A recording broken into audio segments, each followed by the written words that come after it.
This is Drop Tent Media Network. Seriously, Dad?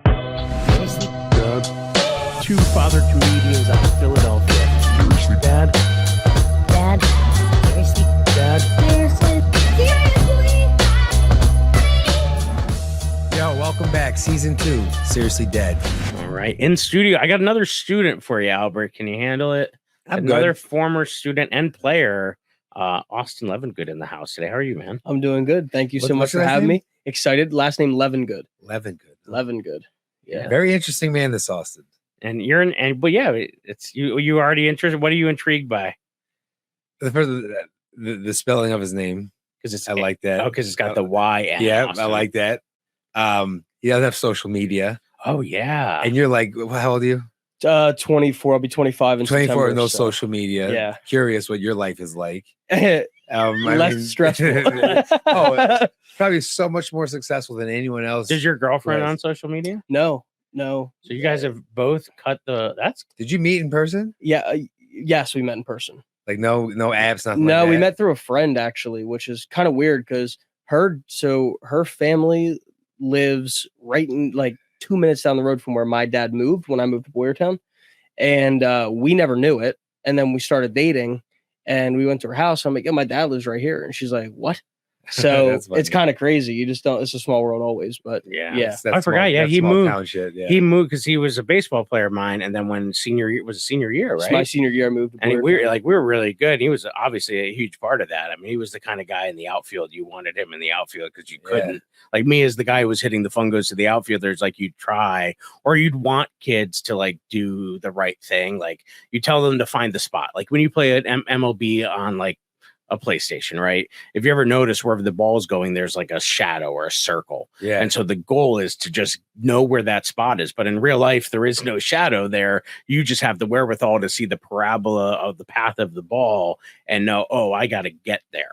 Where most kids are staring at the ball, like leaking towards it. Yeah. He was the kind of kid that would turn his back for a second to get those first couple good steps, One of those knowing guys. he was going to I mean, pick it back he up. has a very all-American look to him. He I mean, does, he yeah. did- But, so he he was looks like such a you're good capable player. of a lot of things.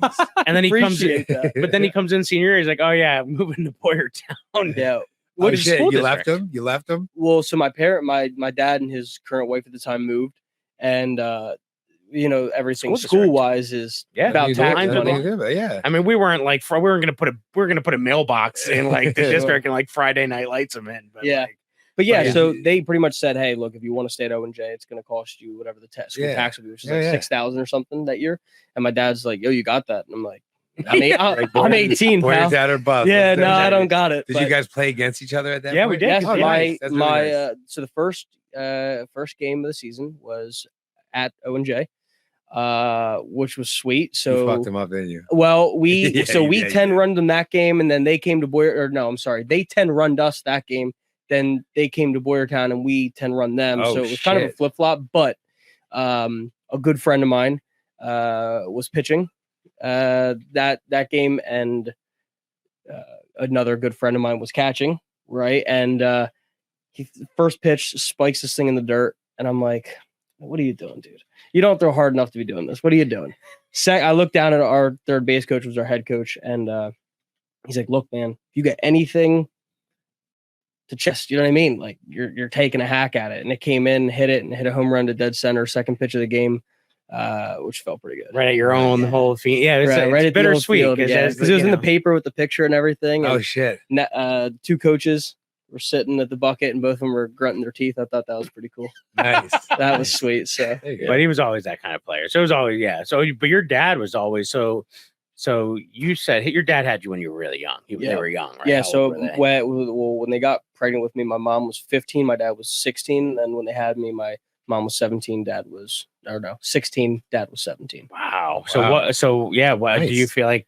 How did that affect like growing Only up? What was child? it like? Yeah, well, I was an only child, and then when I was 12, my dad's interesting, which I'm sure we'll get into. But Go ahead. he has 4 children, 3 baby mamas, 2 marriages, 2 divorces. That's a stat line. Yeah, and he has 20 Well, he's started at 23. He's going to be going on 21 years at the prison, maximum security prison. So So he works been a at guard, yes, for Working So that's a and fucking- different working persona. and When you're working and in fucking. corrections and you Yeah. work in you're a different kind of. You have to be a different kind of person. he's an animal. to- Yeah, He's not human. 100%. Yeah. If you ask anyone who knows him on a personal level, he's not human. That's No, probably- yeah. that's probably about right. 100%. Yeah. Fact. That's Well, a you, long I mean, term- yeah, long yeah. time to You be almost doing that have type to of be. work. Yeah. be Well, I'm- he took the cuffs off of Bill Cosby. Oh, did he really? He did.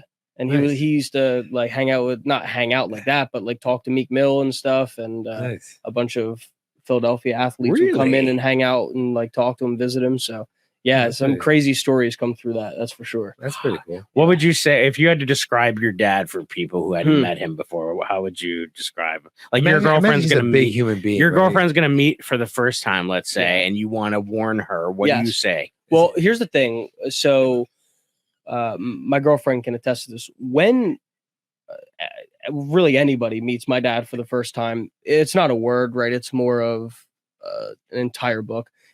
We have a meeting, sit down thing. We'll go get coffee over this kind of thing.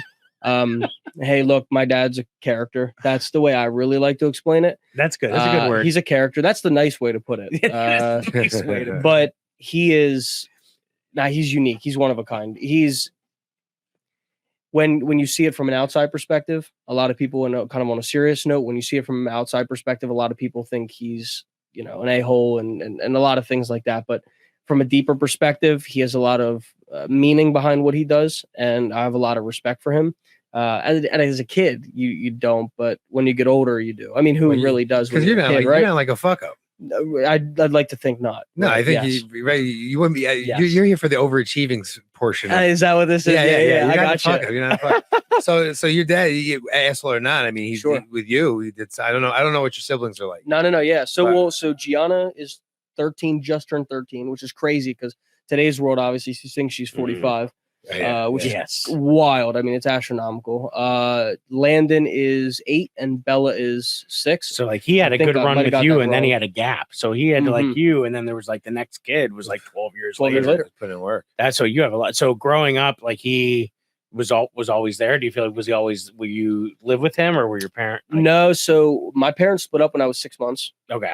And then I kind of live with my mom for the most part. Yeah. I don't know how in depth you want to get on that aspect. Yeah, it's up to you. Go ahead. Say whatever Okay. the fuck you So want, bro. yeah. So my mom was a drug addict. So that's the one thing that kind of is the craziest part of my journey, I would say. Yeah. So from a baby until about 10 years old is when she passed away when I was 10, 2009. Mm.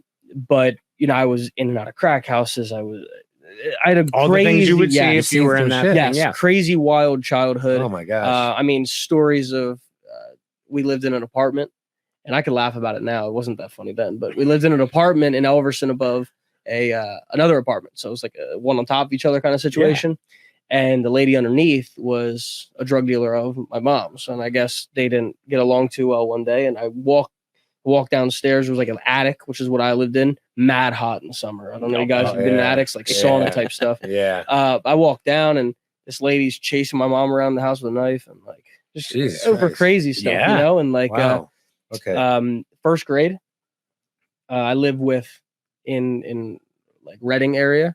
I lived with one of the main drug dealers, like big time dudes who, you wake up and I'm trying to go eat cereal. Yeah, he's You know what I he's mean? like pouring the milk Well, in your bowl, and he's smoking a bowl. Real stuff. No, it wasn't. It was actually much crazier. So it was a cereal, cinnamon bun kind of thing. And as that's happening, like Coke's He's just getting cutting it cut up. up, and like 9 Wow. dudes are standing there ready to get theirs so they can go distribute. And Damn. then he would take me to first grade. School. Like that's Wow. I don't know how that works out, but whatever, Yeah. Wow. When So- you're in that culture, like when that is your reality, Mm. like it is like It's pretty normal. Like normal. I shit, right? found, and even like myself, like growing up, there were a portion of like my friends growing up who either came to my school because they got kicked out of other schools. And so I became close friends with some people whose lives were a lot like that. And so I had a glimpse. I got to go on that other side, even though I was in the security blanket of having a typical suburban lifestyle. So I got to see some perspective of that, which was good for me because I even like one of my girlfriends that I was very serious with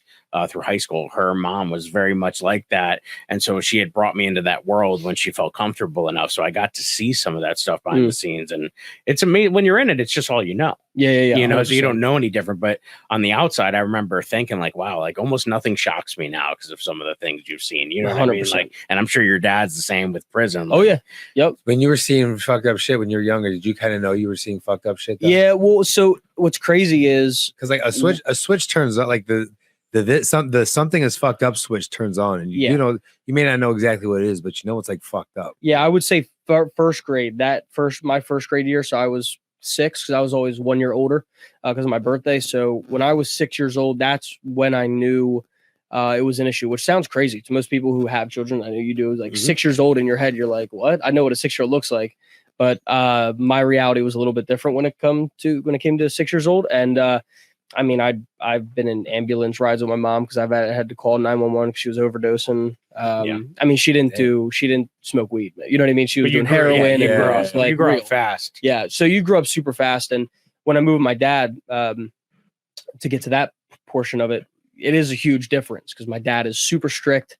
My dad, this is when I said character, he did adult league softball, tore his hamstring, right? And am I allowed to say curse words? Oh yeah, totally. Okay. Oh, yeah. So tore his hamstring, and he, went to the surgeon place, whatever, and they were like, "You tore it in 3 places. You're on crutches for 6 weeks. Game over."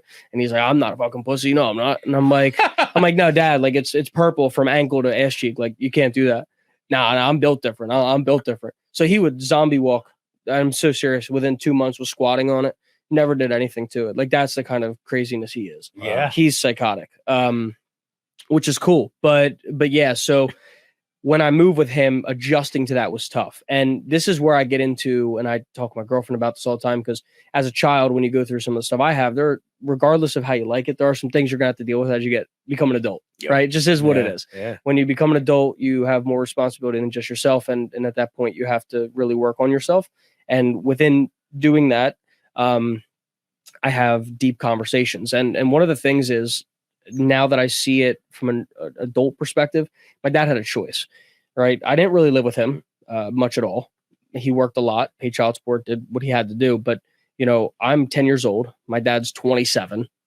And I go to live with him. And, what do? Your son his mom just died. He's in a super vulnerable spot.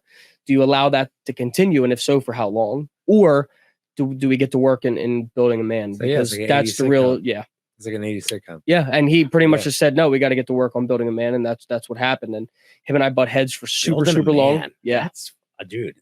That's a great line. Well, my dad's thing is always, he says, I'm not in the business of building children. I'm in the business of building adults.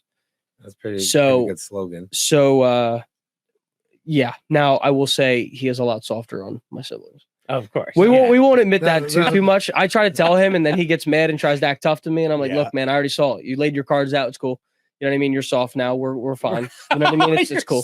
It's good. So how have you managed to stay off social media for? Were you ever on social media? Yes, a ton. I was definitely social media, ab pics, the whole deal. Because I had to get my attention, Yeah, right. Yeah, so I was on social media a ton. Once I hit college, I was in college for a little bit. It didn't really work out. I dropped out, whatever. Once I started doing what I'm doing for work, I started realizing that when you're an adult, there's a lot of repercussions for things that you do. And luckily, I didn't get into anything stupid, but I had a buddy who got into some stuff with some social media and lost a scholarship. And from that point, I'm like, hey, man, it's not really that worth it. Deleted all of it, and it was the most blissful thing possible. Just because you remove so much distraction, it's fucking really amazing. do. Like, I'm still on YouTube amazing. and YouTube and stuff for like videos and things like that, and I'll see shorts and stuff. I'm not completely out of touch, But that's different than like social media. It's like when someone's like, "Hey, what's your social media?" Like someone your age is like, "Yo, what's your social media?" Like, Phone I don't number. have it. You're like, phone number, bro. You're like, wait, what? Here's my address. They're like, what the fuck are you talking about? No, really, yeah. Yeah. And it made it really hard to actually meet friends. As you know, I'm a super friendly person. Yep. That's just me. I'm super outgoing. I love to talk. I love to be around people. But I started to realize, which everyone realizes at some point, but when you do build a little bit of success, you start to see people go away, right? Because either one of two things happen. Either one, they get on board with you, and when they get on board with you, they decide that you're their friend, you're their person, you're going to do that, and then go from there. And if they decide to go elsewhere, then you realize, well, that wasn't really a friendship worth keeping. So you lose a lot. I mean, I probably only have 2 of my super close friends anymore. That's about it. It's good. It's super good, man. It's really good. But you have the guy. I mean, because you're right. That is what happens. Like, even if I look at mine, like I have one friend from back in the day who's still like, the guy I'll call, who I've probably been the most transparent with in anyone. And we're still close. And he's like my dude. And he's kind of like, he's on social media but not as like, he's not creating stuff. He's there to voyeur, like to just keep tabs on maybe old friendships, whatever. But you're right, because as you get more successful or as you move on, either people are like hating on you for it because they're not in that same position, right? So a lot of times, because like, Albert and I obviously were on social media. I'm on social media a ton. Yeah, so just trying to grow the business and do the game. Yep. Because that's what I said when I got into comedy. I said, like, I set yearly goals for myself, and the second year goal I had was to build a social media. So I created a TikTok, I created Instagram, but doing that while also being a teacher or being a community member. As an adult, I was 38 at the time. Like, I'm not telling you ab pics. I mean, sure. I still see it. Don't worry, I still see it. Yeah. but yeah. So you got to be careful. But I think I think to myself, like, wow, how much happier would I be if I wasn't constantly monitoring, trying to like comment back on people's posts on my stuff. Like all of those things. If I wasn't busy doing that, man, how freeing, how liberating it would be to go off the grid. Yeah. Now, did you convince your girlfriend to go? Because she's not on social media either, or is this like a group thing? Yeah. So they're in a cult. No. Right. No, 100%. Whatever I say, she does. No. Her and I have a very, very good balanced relationship in terms of we agree upon things, we have conversations on things, and then that's what we do. I never really had it when we met, just a tiny bit. She did. And, when you are with someone who doesn't have it, you start to realize distractions they don't have. You start to realize drama they don't have. You start to realize things that they don't worry about that you do. It takes away a certain level of stress. Her and I have a house together now. We have a dog. So we just have other things going on. She started golfing with me. So she got to a point where she's like, man, I don't need it either. So she had got rid of it a while back, and both of our lives are 1,000 times better without it. Yeah, that's for sure. Plus, I will say, her and I don't, some people are about it, some people are not. Her and I are very deep in our faith, with our, with Christianity and Jesus. And when you are in that walk, a lot of people go as well. And it helps to not have the distractions of today's stuff, because our values and morals and what we believe in does not 100% or almost at all align with what today's world says.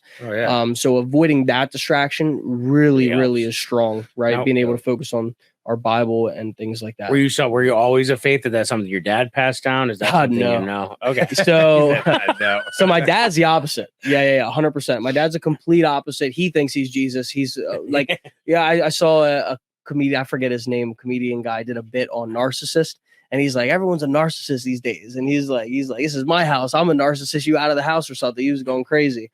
But no, my dad really is. He's crazy. So no, he doesn't believe. My grandmom, which is my mom's mom, had me in church at a young age. I do recall you talking about your grandma a bit. That was someone, she was always kind of in your life. Now, is that maternal or paternal grandma? Is that your mom's mom or your dad's mom? Mom's. My thanks for breaking that down. Yes. I was getting confused for a second. Like I said, I dropped out of college. So the academics isn't 100% there. But yeah, so my grandma, my mom's mom, and I were very, very close because she helped with a lot of stuff. Obviously, my parents were doing what they were doing. So because of that, I spent a lot of time with grandparents and great grandparents, which, my poppy was always at the games, always bringing me the $20 bills and stuff at the games. That's just the way he did. Yes. So yeah, I bet they he's felt a great. certain way, like knowing that like it was their daughter. I bet they felt like they had a responsibility there to step up or do what they could. Yeah, and it is tough growing up because now that I'm older, I understand what kind of sacrifice was made, and that that's not a 2-month sacrifice. That's their lives. Like Yeah, they totally. sacrificed decades of their time to make sure that I was safe and to make sure that I was taken care of. Yeah, which almost still didn't work. I talk about this a lot with friends and family. By the time I was 9 years old, by the time my mom died, I was in 3 car accidents. I was hospitalized in 2 of them. Jeez. Just because of falling asleep at Excuse the me. wheel and Sorry. no, it's okay, falling asleep at the wheel and things like that. So when my mom did pass, she was in a car accident. That's how it happened. And all my family was just making sure that I was not with her, right? Of all the times that I wouldn't be with her, because as much as my mom did her stuff, she loved me very, very much. Absolutely. She did I not. believe She wanted me to be hip to hip with her at all times possible. Yeah. So, because of that, I was in some pretty shitty situations. Yeah. But I get asked a lot. Like my girlfriend asked me a lot. Her parents, other people, friends, they're all like, if you had the opportunity to go back and change things, would you? Right? That's a question a lot of people get asked when they have issues, and my answer always is absolutely not. I would not change a thing, because you in life, what you guys know, right? You're older than I am. You have to learn lessons to be able to get to next stepping stones. You can't avoid them. They have to happen. Right. You have to fail to succeed. There's no way around that. So the more comfortable you can become failing, and the more comfortable you can become in the shit, comfortable in the uncomfortable, the better off you're going to do. So I've gotten to a point where I'm extremely comfortable in uncomfortable situations. And I attest a lot of that to my childhood. I think it'd be interesting too, because I think as you eventually become a parent, one day, I think too, when I think about that, because I've had, a unique life as well. When I look back, I'm like, oh, wow, like the way I grew up is not a way my kids will grow up, right? The way you grew up is not a way your kids will grow up. 100%. And when you have that, it's hard to relate in a way, but I wouldn't have changed the way I grew up for the same reasons you just said, because so even though I wouldn't say that my childhood was like, a way that I would raise a kid, because I talk a lot about that in my act, how like I usually ask the audience if they raise the kids the way that they were raised, because the reality is you can't, for a variety of reasons. But like it'll be interesting to see as you become a parent, because you're going to be a great one. I already know that, but like I appreciate that your kid will have such a different perspective. So there's going to be moments as they get older, you'll be like, man, like you wait till you were in a couple car accidents because dad falling asleep at the wheel. But like, there's going to be a unique perspective for you that they won't be able to appreciate, because there are certain things that you've already set right in your life that will not be burdens for them, and they'll have to find their own, they'll find them. They'll find their own. But I wouldn't tell you, even when people ask me with my daughter, like, would I, like, now she's autistic, but I would not change anything about her. Never. Like I did a video the other day because we were on a Girl Scout trip. And her Girl Scout, she does a lot of stuff where she does special needs. Like today we had Challenger baseball. So for Little League, they have a special needs team. So like the girls softball team came and were our buddies. And like they help us play baseball. We have kids with cerebral palsy, kids with Down syndrome, and they all get to just play. The parents get to just be parents on the side, because when you're a parent of a special needs kid, you're always on top of them. You're never at rest. If you're at a party, you're on top of them, making sure they're not doing something impulsive, like whatever. So I watch her, and the Girl Scout trip was just regular Girl Scouts. It's not special needs. And like those girls don't know how to interact with her. Yeah. And like, I was like, a part of me was angry because there was a part of the day where they took a group photo in front of the Statue of Liberty. Now, mind you, they didn't even walk around to the front. It was the ass of the Liberty. But all for the social media. See what I'm saying? Exactly. That's why I don't have But it. my daughter was the only girl not in that photo. I wanted to kill somebody. Yeah, I'm sure. And it was just like, you couldn't have like said, hey, we're all going to meet in front and like, we're all going to get a photo. And like the one mom posted it out, and I was like, bitch, like I was so mad. So then I made this video because I knew I was going to be off with my daughter the whole day. And God love, there was this one angel, this one sweet girl who didn't want to get in the drama because, my daughter's oblivious to it, but the one girl was playing softball and apparently there was some drama. So she sat in the back and Alicia's like, oh, my friend Madison's here. I'm going to sit with her. And she's like, oh, I'll sit with my friend Alicia. And like Alicia a lot of times repeats back whatever happening because she's excited about it. So she just repeats back what she's excited about and asks questions, even though she knows the answer. And the girl just played along with her and they were adorable and they sat together for the whole car trip. And then at the end, we had an hour and a half in the city by ourselves. Well, the girl said, hey, can we just go with Alicia and her dad? And they like held hands and they walked through the streets. And it was like so heartwarming. And I made this video kind of showing all the fun moments my daughter had in the city. And it was so adorable because the problem is if nobody rides the bull long enough to get to know her, they would only see the meltdowns. But I found a way to take the whole 12-hour day into a 1-minute reel. Yes. And it was all of these adorable, it was challenging moments, but it was adorable moments. And I put that out as sort of a thing to say, like, and I said in the beginning of the video, like, my daughter's neurodivergent. A lot of her peers don't know how to be friends with her. They're lost. We had a blast. Check it out. And it was like this adorable video of her enjoying the city and taking it all in. Because like, that's going to be her challenge, even though I had my own challenges and you had challenges. She's doing so beautifully with it that's going to be her thing to overcome. But I'm sure your daughters, they have things to overcome. Everybody's going to have something. So I think the way you phrased it, just that, like you just have to get on the right path for you finding faith. I think that's huge. Yeah. I will say also that part of why I keep my head where it's at is just the humility, 1, and 2, gratitude. I am grateful for every second of every single day, right? Because the realization is my life's not that bad, right? Even as a child, my life's really not that bad. Yes, I saw crazy shit. And yes, I was put in bad situations, but I woke up every day, 2 hands, right? 2 arms, 2 feet, 2 eyes. I hear, I smell, I talk. There are people that wake up and they don't have that. The reality is, tying their shoe might be 2.5 hours. That might be their whole day, And for me to say, oh, pity me because of something when I don't have that situation, I'm the asshole now. So I usually sit in a gratitude spot and utilize it as humility to understand that, hey, look, you got dealt a hand, but that hand was dealt to you for purpose. If you don't utilize that purpose, you have become the asshole. So, that's just how I look at it. That's frame of thought, that school of thought, that's from like faith-based stuff, like religion, or that's just like that's dad.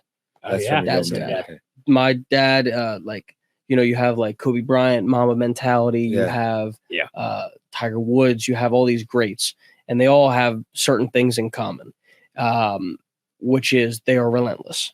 Everything they do is to 150%. Always. And from baseball, that is me.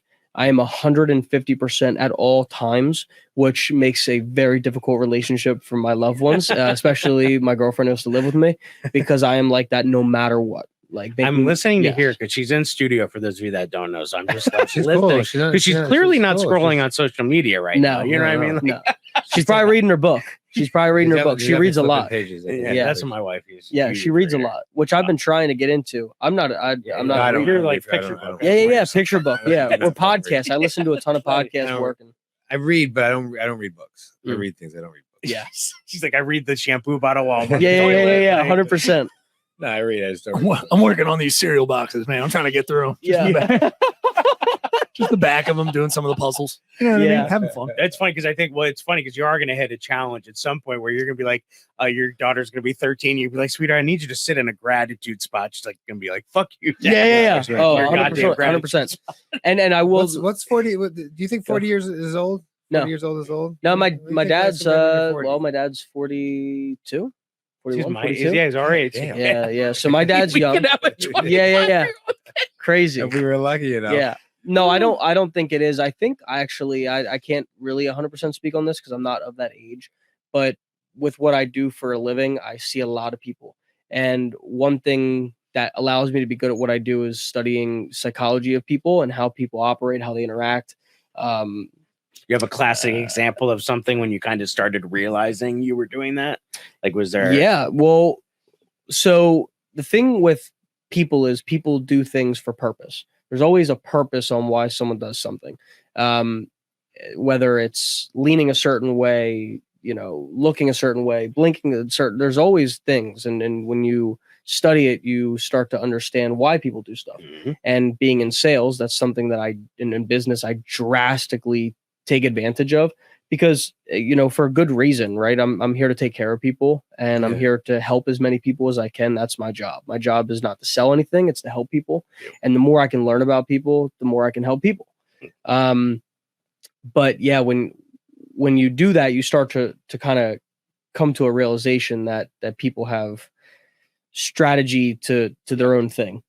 Certain tells everything they need, like it's a stimulus response. Yes. One of the best things I ever did, I worked in a pizza shop while I was in college, and he's still in my day one of the best friends I have. He's like a godfather to my daughter, and I learned so much in this pizza shop of like philosophy and stuff like that, where he's like, it's a lot about giving people the stimuli they need to get the response you want, like or like reading them and then being able to provide them the stimuli they need to get the response you want.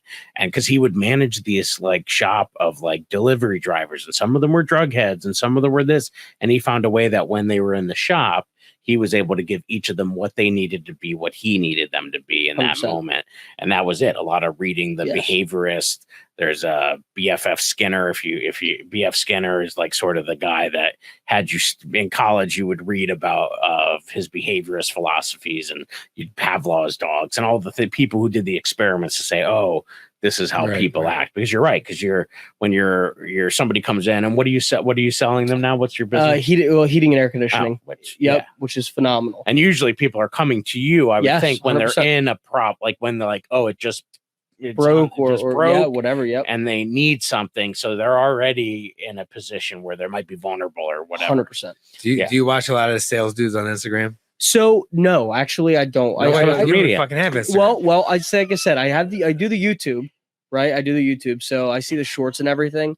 So my issue. When you say the shorts, you mean the dude who wears the shorts? No, Andy Elliott. No. I know him. Yeah. No. Personally, I have nothing against those guys. I think the basis of what they are saying when it comes to a sales perspective is spot on. I don't know these guys. What is this? Well, essentially, they're sales gurus, if you will, right? Okay. And everyone's a sales guru. Everyone's a guru of something. You know what I mean? Right. You have like 16-year-olds. Like, I'm a professional at what, dude? You haven't done anything. Right. You know what I mean? But I try not to watch them too much because the premise of what they say is good if you're beginning. But once you're in it, the bottom line is you have to be helping. If you are not helping, sales is very up and down, which is like baseball, which is why I love it. Your highs are super high. Your lows are super, super low. So when it comes to the sales training, they're very pressuresome. They're very predatory. I'm not about that at all. I'm about helping people. And when you are truly helping somebody and helping as many people as you can, you don't have highs and lows. You're at a very steady pace because you're always doing the right thing. That's what I believe in. You just always do the right thing. And there's a guy who owns a supplement company. He owns a bunch of businesses. Andy Frisella. He actually has one of the largest podcasts in the world. It's called Real AF, which is phenomenal. But dude is super smart, and he always talks about how he was gonna quit business because it's so hard, And he says, "Hey, look, I was bedridden. He got injured his back, and he was bedridden. Him and his business partner were talking about all the people they helped. They owned a supplement store." How many people came in saying they lost 100 pounds and were crying to you? And he got to a point where he said, look, if I just help everybody as much as I can, it'll keep growing. And now he owns a bunch of 10-figure companies. So dude kills it. Yeah. But he knows Andy and Ed Milet and a lot of these guys, Tony Robbins, he hangs out with them. And they, like I said, the basis of what they say is phenomenal. But when you're diving into actually helping people, a lot of that stuff goes out the door because they're focused more money oriented. Yeah. Which, hey, everyone's got to make their money, but I look at it like the money is the byproduct of helping. Too. Yep. 100%. Yep. And books and, seminars. They're hustling. Like people always like, that was always a thing. Like you talk about like car salesmen or whatever the case may be, or like, you're always like, all right, you're selling me something. You're going to tell me my E-valve is like broken. And I'm like, what the heck is an E-valve? And it's like, you're caught in a position. My one buddy's dad always said he was going to open a garage and it was going to be Honest Ed's, Mhm. and all the guys were going to wear a badge that said Honest and whatever their name was. And Yeah. you go in there, they're going to shoot you straight every Yeah. time, because like There you go. there is this They make idea a of lot of money. business to be slimy, to be Yes. a used car salesman. Yeah, is sure. so it's hard. And I know, like, when I'm going to buy something, going to T-Mobile, get a new phone, whatever, it goes a long way if I feel like in that quick of a moment I built rapport with that people. Yes. I feel like they're definitely looking out for my interests. You can tell. I mean, now people can be a wolf in sheep's clothing or whatever. Sure. But I think for the most part, you can tell. I think people. Are, I think that sales. I think the salesman position. I think will slowly go away. I'm sorry. No. That may not be good. I can definitely dive into that. I 'cause that's true. think what's going to happen is AI is just going to take over. We all have a device that can hear what we're saying. Yeah. It knows what our fucking credit score is. It knows what number we look at when we log into our bank accounts. 100%. It knows how hot it is in our house. It knows when we get excited. It knows when our pupils get bigger. And that's going to just handle everything. But like AI, but see, even AI, like, did you hear about Amazon? The issue that they had, they were having these, they were saying that AI was running these stores where people were walking out and they were being able to see what they bought. Oh yeah, I've seen this. Like grocery stores. But it turns out it wasn't AI. It was thousands of workers in India monitoring the camera and adding it up, because the AI wasn't really where Amazon said it was yet. Okay. So like, I wonder how long some of that'll take. Well, but it was. I did do a. I mean, it's still, I still would say like our phones know us pretty fucking. You're right. Yes. It is. Like I went. I was in a. and they know a lot. I was in an airport recently, and I had to, like, it had a little store, and you had to like put your credit card, and then the doors opened, and then you went in, and then when you got to the end, the doors just opened because it had seen what you had taken off the shelf. Wow. And then it just charged Yeah. your So card. then, your phone knows when you talk to your wife and say, "I'm only going to have $1,200 in my account." It's going to fucking know. And this whole algorithm is just going to be set up. But where if they're you're gonna, not on social if media, you're not on social Yes. media, Well, I mean, you still got. you're gonna be like the version of the mattress Willy Loman. stuffers, like the people who Yeah. don't believe in banks yeah. and just stuff their mattress. Yeah. He's like the Yeah. social media version of that. No, Yeah. that's great. I will say that when it comes to a salesman, the hardest part is, look, everyone in this room has a car, right? Yeah. And if they don't, eventually have either rented or will buy a home. The bottom line is someone sold you that, right? So as slimy as a reputation as we may get, the bottom line is everyone needs it, everyone has it, everyone utilizes them, and we are service workers. We are here to serve. Yep. And when you look at it from a position of serving, that's where I think it goes a long way. We are in a spot also where private equity owns a ton of things, right? You have your Amazons, you have your Targets, your big conglomerates, right? And they have their customer service has really gone down because everything's automated now. You know what I mean? Giant will tell me ask me if I want to give them a tip when I just scanned and bagged all my stuff. Well, what am I giving you a tip for? You should be giving me the tip. You're right. Right? I had to call pharmacies yesterday all morning because my daughter's pills are in shortage. Like the pills she needs to just like not be so impulsive, Which and, is like, all wild. that. It's wild. Dude, and so I'm calling Walgreens, CVS, and I called the one, and it took a while before I actually got to a human. I just keep hitting the pound symbol or cursing so that it would be like, oh, we're going to send you to somebody. But like I get to the one guy, and he's like, oh, no, I'm sorry, we're in a shortage of that. We only have like, we don't have the certain milligrams, or we don't have whatever. And I'm like, okay, well, what about like, can you do a search? I'd like beg him to do a search of the other Like, try to CVSs. find out, So I'm not calling every Motherfucker, CVS in a fucking 25 lazy mile cunt. radius. 100%. He was not in a place of serving. Yep. Because then I was like, at least then I say, okay, CVS is done. Now I can move They go on to to Walgreens. Yeah, right. And then finally after the 3, I struck out because everybody's apparently looking for these pills for her ADD and the milligrams. We had to like lower the milligrams because that's all we could get. Well, it's not working for her. So it's like we needed that dose. Can you double them up? And so you can't even do that because of the way the pill is. Like it's like capsules, and So, you like, couldn't time like releases or whatever so the it's fuck. exactly. So it's just like. So then I just emailed the doctor, and I'm just like, listen, can you please advise me what we need to have a solution here because the lower one's not working.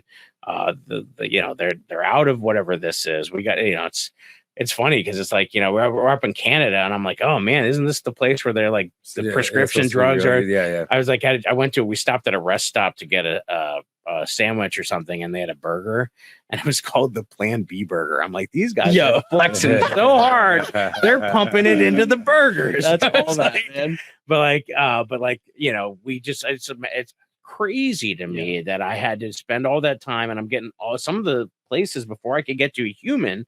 It was trying to have me ask these questions. Well, my issue wasn't a normal It's not issue. generic. So it was like Yeah. you ever watch Married with Children? No.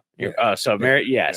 So this guy was like calling about his Dodge car, and he had to keep pushing the services, and eventually it was like 10 minutes later they're like, "Hello, Mr. Bundy." Like he had outlined this, or that they figured, oh, it could only be him at this point that owned this Dodge car. Yeah. But like that's how I felt. Like I couldn't get to, and I was just so angry at CVS because it was trying to AI the hell out of me. Mhm. And then it was not understanding me, and I'm like, I am going to like Yeah. shake this phone.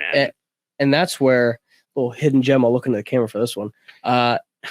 Sales, I think, is You going to gotta look be. into it. I was for the hidden gem part.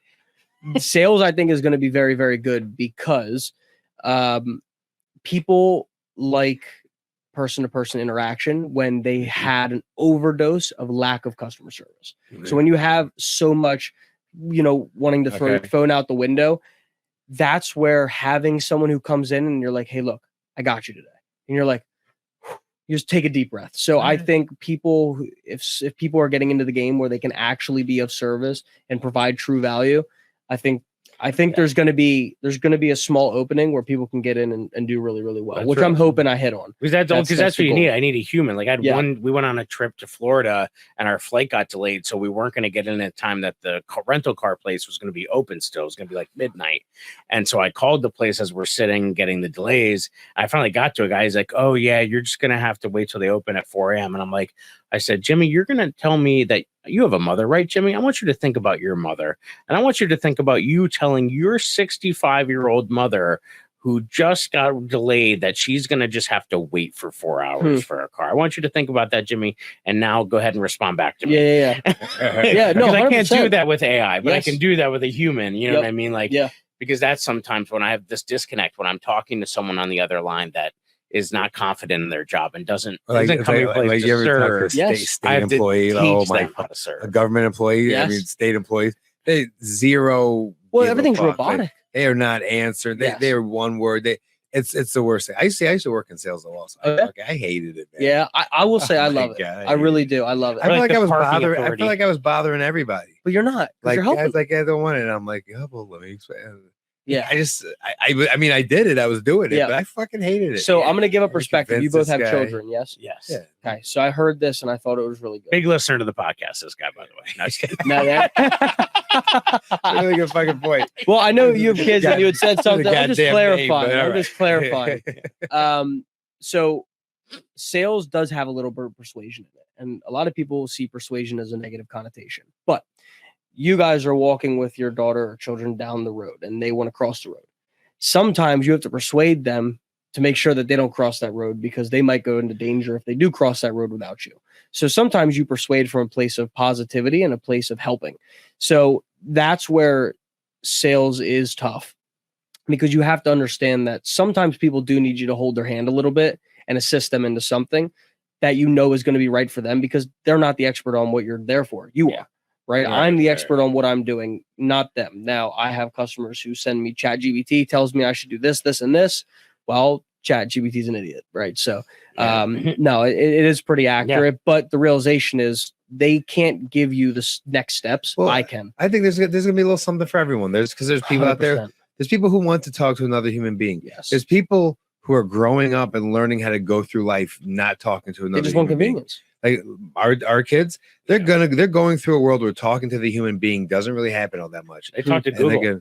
Yeah. they talk to Google. Yeah. There you go. So they're gonna talk to a kid. They're gonna live in that world. But there are people who are always going to want to talk to someone. There's people who don't like talking. Someone's going to be in the middle. Yep. There's something for everybody, Yeah. right? There's 100%. Well, there'll be options like TV. Like Yeah. it's funny. My mom the other day was like, "Oh," I'm like, I went into her room to say goodnight to her, and I would like sit on the bed and talk with her for a minute, and I'd be like, "Oh, what are you watching?" And she's like, "Oh, there's nothing on." I'm like, "You grew up in an era when TV just came out. Yeah. There were 3 channels, and you were elated. Now you have 300 channels, and you're like, oh, there's nothing on." And all 3 channels sucked. Yeah, Also, right? None of them were good. It's coming through the sky. It was a fucking Yeah. black and white screen. It was fucking None horrible. of them And were my mom's like me. Like we watch trash. Like we're very educated. My mom's got like 2 master's degrees, a nursing degree, like overeducated to tilt. So like I think that's what happens when you're like that. You want like a release from that. Something Like, to if dumb you I'm down a little teaching bit. Latin all day, I want to go home and watch Jersey Shore. You know, so it's like give me Love Is Blind. Like that's what I want to watch. Yeah, Love Is Blind is phenomenal. by the way. See, all right, I love it. I love it too. Girl got me on that. That's, Oh, No, that's autistic. That's one? on Netflix. No. This is the one with Nick Lachey and his wife, where they basically they go in these pods and they can't see each other, and they have dates, and then they eventually have to propose to someone without ever having physically seen them. Yep. They just have these dates in this pod Okay. where they can't see each other, and Okay. then they 4 weeks later have to decide to either get married or not. Just Okay. look up Love Is Blind, Megan Fox. You'll Geez. you'll learn real quick. So but Megan yeah. Fox and Christian McCaffrey were on the last one. Right. But it's so it was I was down for it. I'm there for it. I'm there for Okay. all that trash. That's That's my good. thing. I mean, if whatever you like it, it's cool. I'm not there to judge Are you a about show it. guy, movie guy? What do you What do I watch? what do you watch? Cartoons. Okay. Yeah, Cartoons for grown-ups. Yeah. Like shit like that. Cartoons That's what I Yeah. like. That makes Low, sense. like stuff where you can check in and out real good. Yeah, You don't have yeah, to, like, yeah. You have to like pay attention to the whole thing. My wife watches murder mysteries. I hate those goddamn things. It's so depressing. they are depressing. So depressing. I 100%. tell them like everything you watch is sad as fuck. It's Yeah. so sad. Like I do. I Everything's listen got to a a lot dead of true kid. crime. I listen to a lot of. yeah, everything's got a dead kid, a serial killer, someone getting strangled, some love Yeah. triangle gone wrong. It's like Yeah. what the fuck, man. This is Yeah. Yeah, But Love Is Blind. I'll be honest. The reason I like Love Is Blind too, and my wife's like rolling her eyes, like, "What are you watching?" Like, I'm like, just be happy I'm not watching Miracle. I was watching the hockey movie Miracle. Phenomenal. I love it. And Phenomenal, she's like, dude. "You're watching that again?" I'm like, "Fine, I'm gonna watch Love Is Best Blind." motivational speech of all time. Yeah, so great. Yeah. But I for me, it's like when I watched Love Is Blind, I was like, oh my god, like it was like watching like how relationships are formed, because they're trying to like not have the looks come into account, and then you see them try to like have relationships or get to know each other without that aspect of it. And there's something about the way like love comes together. Like it's adorable. I mean, like having been married 13 years now, like I look back now and you remember those, like when the sparks were fresh, when everything was like, and you want to remind yourself. We just had an episode with Joey Callahan, who's a comedian, but he's an empty nester. They've been married 33 years. Both his kids are like 20 some and out of the house. And he's like, we got to be careful. Last time we had the house alone, we ended up with more kids, so. But they're trying to figure out how to be together again now without kids, and like after 33 years of marriage, like how do you keep all of that fresh? Yeah. And Right. I mean, you've been married a year. 1 year, yeah. Congrats. How long have you been together? Emily and I have been together 4 years. 4 years, Yeah, so yeah. it's like, Yeah. so there's a lot of investment there, but then you look down the road and you're like, wow, it's a drop. Even mine is a drop in the bucket compared to like Yeah. Joey's, Right. and What- they're like, how do you get there? And it's just Yeah. you put your head down, like you were talking about Do earlier. it. You put your head down and you just Yeah. walk the walk. Yeah. And Yep. let the rest 100%. take care of itself. And that's why, to your point, we asked earlier, if you asked, do you think 40's old? I don't. For that specific reason, because I feel that you have a life and you live a life of service and sacrifice when you have children, and then once they're gone, you have to restart a whole new life and you build something brand new. And I don't think 40's old. I don't think. no, Jason's 40. I don't Either think. we Yeah. both think But 40's to young. my perspective, no, Yeah. I don't. I don't. No, I think mean, it's- you can accomplish anything. I mean, they started KFC. The guy started KFC at 76 or something like that. was that Something old? crazy. Colonel was that And old? then That's crazy. Ray Kroc with McDonald's, he was in his 50s. Yeah. I mean, but even like there have been crazy some stuff. like actors like and comedians who Starlight, didn't pick Starlight. up till later Yep. in life. Like Seth Rogen had an interview Sure. where he talked about like, if you quit, you definitely won't make it. Yeah, you know what I mean? Like, for so it's like sure. one of those things too, where you're like, oh, I had this moment when I was in New York. It's so cheesy, but we're in NBC, went into NBC studios, walked right by Mikey Day. I was like, oh, he must have been going into like you know, because they had the show the next day. But I'm like sitting there, I'm like, oh man, I'm gonna be back in here one day. I just had this moment where I was like, I want, because you want to see a vision board. Do you believe in vision boards? Do any of that kind of stuff? Mhm. Do you do a vision board? Yeah.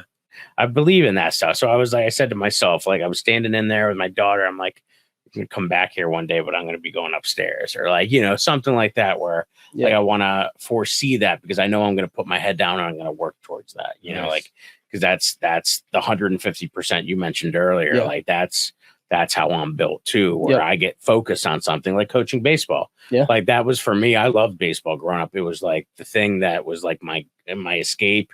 Like even when my parents were divorced and I was split between going from houses and they didn't live near each other, like I would play in 2 little leagues, or I would, I was taking advantage of all of that stuff. And like my dad at one point, he had moved to like Texas and he was trying to get me to move there, and he did it by like baiting me with all year round baseball and like, and then I was coaching for so long, and now it's like that part of my life is done. I was like, I was chasing that, but now it's like I was 150% into that, and now it's like comedy is sort of taking that over, and it's so much more fulfilling for me, that because people had asked me, oh, do you miss coaching baseball? I was just talking to someone, I'm like, you know what, I don't, because that was a part of my life and I loved it.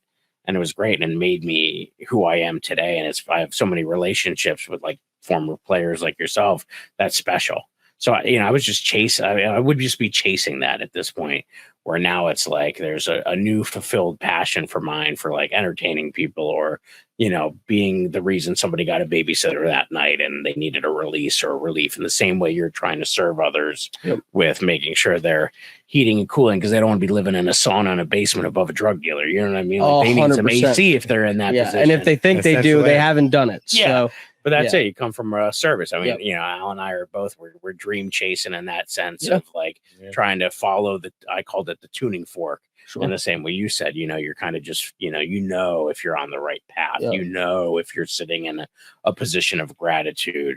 And that gratitude is the hugest thing. And sometimes I don't do enough of that, where I don't like meditate in that, or I don't, have a thing in the morning where I wake up and say, okay, what am I grateful for? Or meditation. I wish I got in the habit. Do you have a pattern? Do you have a ritual in the morning that you stick to? Yeah. To the point you said though, and I think it's very important, because one thing that I would love to do in my life is be able to, I like to motivate people. I like to help people. Right. Yeah. So I would love to get to a point where I could help a lot of people on a larger scale. I don't know how or when, but to your point about the gratitude, I feel like everyone falls short of doing what they feel they should in that aspect, just because when you have your problems, it's your problems. Yeah. You know what I mean? So it's really tough when you're in those problems to be able to reflect and say, hey, someone else has this, or this. Exactly. You usually reflect afterwards, and then you really feel crappy because you're like, man, I was so selfish in this time.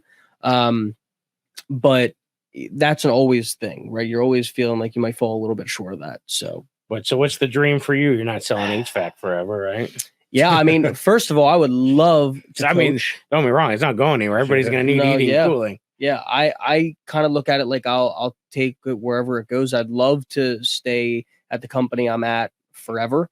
Am I allowed to say the name? It's up to Quality Degree. That's where I work. It's in Rochefort. They are a phenomenal family-owned company. Been in business 28 years. I'm going to be calling you because that's fine. My mind's not done yet, but I want to start it before it's done. Yeah. They they're very, very good. They're phenomenal. If they bless me with the ability to be able to be there forever, I will take whatever opportunities I can within there to help them. I would love to coach at some time in my life. You also did basketball. Would you coach basketball, or would you? No, because I was not that great at organized basketball. I played a lot of street ball growing up, so I was real good with that.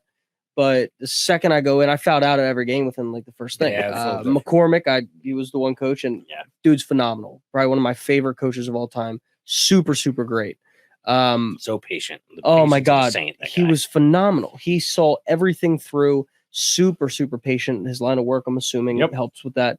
But when I saw that, I'm like, this is where I do want to coach, because I want to be able to help children in situations, and kids in situations, and young adults in situations that I knew I was in, that I needed help with. you have a responsibility and a duty to bring up the next generation as teachers or coaches. You're building a Yes, man. You're building a the man. Yeah. Yeah. Or women, I Building guess, the depending on what you're Building coaching the or what you're human. doing. But Yeah. you're The building individual. people, right? You're Yeah. building people, and those people are going to be taking on the next steps of what we have. Yep.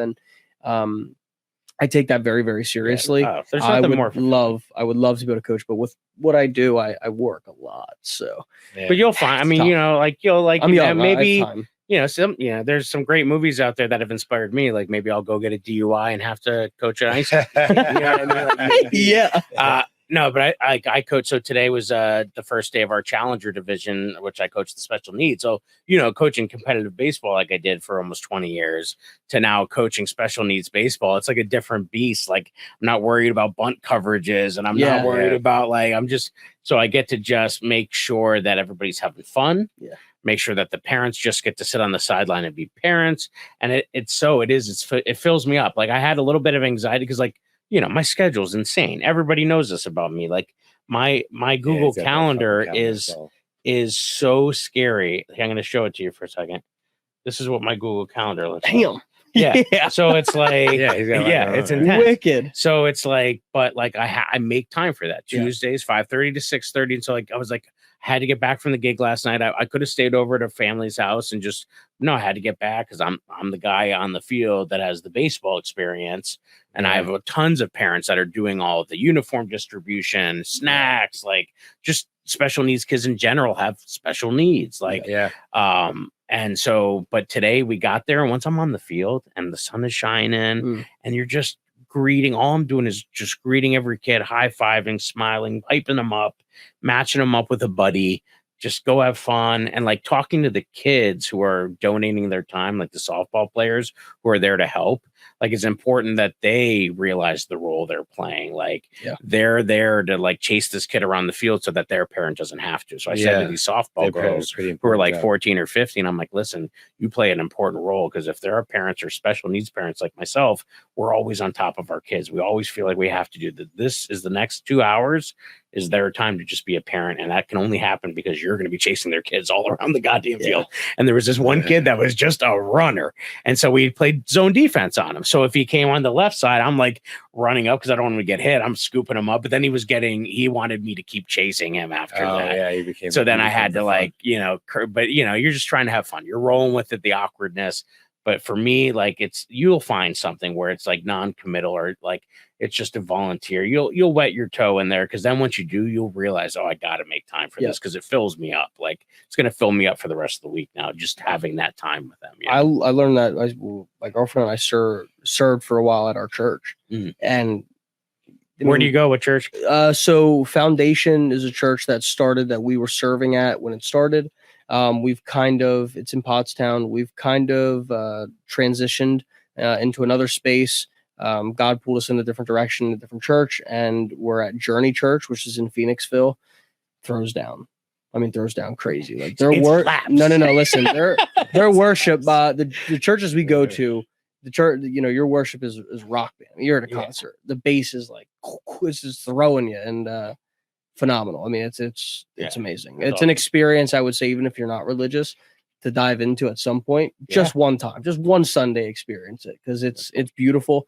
And if you are not religious, maybe you find something that you want to walk into. But I think that's great. That's for sure. I think everybody at some point is looking for some guidance, and sometimes that can be a great place to turn. Or you know what I mean? Like I think that is important. I think everybody needs faith in some level, whether you find it, you know, in a church or in a congregation or just in your family. Like I think we're all looking for a little guidance because there's a lot of unknowns out there that we may never know. I used to teach this kid. So I used to go play basketball and I was like, how old are you? 24. 24. Yeah. I was like probably like your age, maybe a little older. I would play basketball for like 4 hours, right? Sure. I would play get out of work and play a ton of basketball. And there's always these two kids in there, a little younger. I feel like their parents were dropping them off. There wasn't a lot going on. And I started like talking to them and I kind of brought them to another rim and was helping them work on their game, you know. And it got to the point where they would show up to the gym and they would come up and they would find me lifting weights and they'd come on downstairs. And we were like doing ball things, you know what I mean? And like they were young and they were good. These two kids were good. I remember talking to my boy. I was like, yo, these kids are really fucking good. Yeah. So I'm working with them. Then I switched gyms, hadn't seen them. So like 2 months ago, I'm in the gym and this kid's shooting around and I'm watching this kid shoot and I'm going, this fucking kid's good. This kid plays somewhere. Like, he was balanced. His shot was good. He was coming off these screens and the way he was drilling. And I'm watching. I'm like, God, this kid's really good. Then I'm thinking, is he a pro? Is he someone I should know? And then he's done doing his workout and he walks over and he's like, hey, you used to play ball here like a few years ago, right? And I was like, yeah. He was like, you don't remember me, but he was one of the little boys. Oh, yeah. That's awesome. Dude is really good. His name is Nate. He's nice. He's really good. He's playing in college. He went to this school. The first game, he dropped 30 points. But yeah, it was this dude who I used to help hoops like years ago. That's phenomenal. We don't get those moments. No, that even was as a a- teacher, that was like a good that's a moment, special yeah. moment. Mhm. I was at Soul Joel's on Thursday night for a show, and in the restaurant area there, a kid came up to me and tapped me on the shoulder, and I was like, "Hey!" And it took me a minute. It was Brian Sickett. Huh. It took me a minute. Brian's I a was good like, guy. Oh my! Still, I was like, "Oh my goodness!" And his mom was there, Yep. and his brother. He's like, "Oh yeah, my brother's like getting tryouts right now." And I remember trying to build that man, like of Mhm. when he was a kid, Wow. and like that untamed, even with like Austyn, like a ton of talent. So like for me as a coach, I always was trying to be the voice of reason or something that would help keep them grounded or take that talent that they had, but also make sure that they weren't not developing the man side of themselves. And so it's cool with Jordan because his mom like instantly messaged me on Instagram, and then Jordan all of a sudden texted me yesterday, and it was just so cool to know like, oh, he still had my number. He could have like, and it's like you never think about that. But we used to take trips to Florida, so the kids had our numbers in case they needed it. Right. And like, so it's just cool to like know you have an impact. There's a ripple there that Yeah. you may never know until you randomly are at a bar when they're celebrating your mom's birthday. Yeah, someone's birthday. And yeah, they see some wedding or you, some shit. Like, yeah. And so it's, so those connections are there. We just might not get the thing, but we just got to put our head down and keep working. Yeah. Because we're building men. and they're all great. Building people. I still hang out with Jordan and Brian a lot. Yeah. Phenomenal dudes. Yeah. His parents are also phenomenal. Love them. But Yeah, that's it's good. just great. So I can't thank you enough for coming on today. This I is appreciate great. it, Like, building a man. I feel like that's going to be the title. Building a Man. Write There we that go. down. I like that's- that.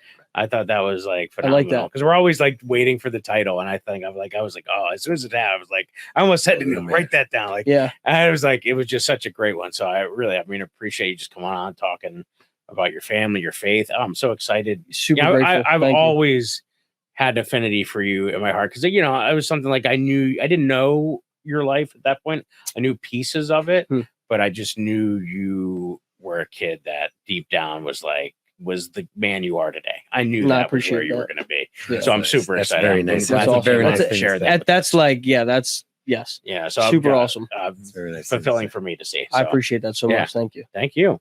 Thanks, Cool. man. So do you have anything you want to, you don't have social media. Yeah, So we're social just the media. part where we Social media. promo, we talk Fundraiser, about what's softball going game or on. something Yeah, coming up you want nah. to talk about? No, I mean, Nothing crazy. we'll go check them over out at Quality Well, Degree. I'm gonna be hitting them up because when I bought my house, it was already the thing's working, but It was on the it's fritz. Okay, I there you know go. I want to be proactive on. And this. I'm going to plug something super fast. I will Please. say something. When it comes to HVAC, little tidbit here. When you have to replace a system is the least time you want to replace it because it's either 100 or 0. Yeah, it's Both full of those shit. times we are extremely busy, which means I can charge whatever the hell I want. Yeah, just to it's so and- true. just to walk in the And door. people don't realize that, like I get Yeah. a ton of customers. They're like, hey, what if I just wait 6 months? Yeah, you can wait 6 months. I don't care. The prices are going to go up. The bottom line is I'm trying to help get you a better price. You're going to buy the same thing. And if it's from me, I guess who I'm calling. it is what it tomorrow. is. Yeah, you better- yeah, no, yeah, really, yeah, yeah, because yeah, when good you strong don't arm and don't shit. have to do it, you have time to think proactively, not reactively. Yeah. And that's the best case scenario when you're talking about a purchase of this size because it's not $100. No. Some systems 10, 20,000. I mean, Yep, you're talking depending on the big, square big footage and- money. Yeah. So yeah, they're you- never convenient when they fuck up. It's never no. easy. When they break is the You're never like, worst oh, time. that's cool. It's Yeah. it's always the worst fucking Worst. That's good So advice. that's Good my advice there to I like everybody that. There we listening. Yeah, 100%. There we All go. right. Albert, you gonna do your typical check me out on Instagram? Yeah, check me out on Instagram, Albert Davis _4th. This time I'll be at Church of Satire in a couple months. Conklin's inside Parks Casino. Those are the two I know right off the top of my head. Yeah, I'm excited. So yeah, I think this is we're probably into May at this point. Proactively thinking. But make sure you get your tickets for June 15th. We're seriously Dad. We're doing comedy Soul Joel's. live podcast at Soul Joel's. Get those tickets at souljoels.com. I'm gonna be at Myers Brewing with Neil Neil. biggest little correct. comedy show on May 10th. So I'm gonna have to check with you since this is we just so people know they're asking us to move it to the 3rd. I know you might already be taken. In other words, let's get with us, circle and back. I will Let's get pretend him. that moment Called didn't the happen. circle I back. know, unfortunately, Let's but I not didn't let want that people to thing get their happen. hopes up either, and then No, come that's and right, not you see did the you. right thing. That's true. 100%. That's true. all. Yeah. So yeah. Well, apparently, if you need somebody for May 10th or 17th, give me a call because I'm not free. No, jyoder.com. There's always something going on. I'm a grinder, so we'll figure it out. There you go. Boom. Sweet. Seriously, Dad? Seriously? Thank you for listening to the dads, for once. Give these daddies a break. And maybe follow, subscribe, like, and comment to the dads on Instagram and YouTube at Seriously Dad Pod. Rate and review Seriously Dad Podcast on Spotify, iTunes, Amazon Music, and everywhere you get your podcasts. Seriously, Dad? Hey everybody, how you doing? This is comedian Neil Wood, and Adam Nutter. we can't do it like that. You have Nope. to sound like a human being. This cut, that's insane. Because I'm realizing how little you're talking. Adam Nutter. I could just take, if you just want me to, honestly, you know what we need to do is you just need to get that clean, Adam Nutter. and then I'll just pop it in wherever I need to. But Adam Nutter. Let's do that. come listen to the Cult of Us podcast. That's our promo. Adam Nutter. A Drop Tent Media Network podcast. Go to droptent.com or search Cult of Us podcast on your favorite podcast platform. This has been a Drop Tent Media production.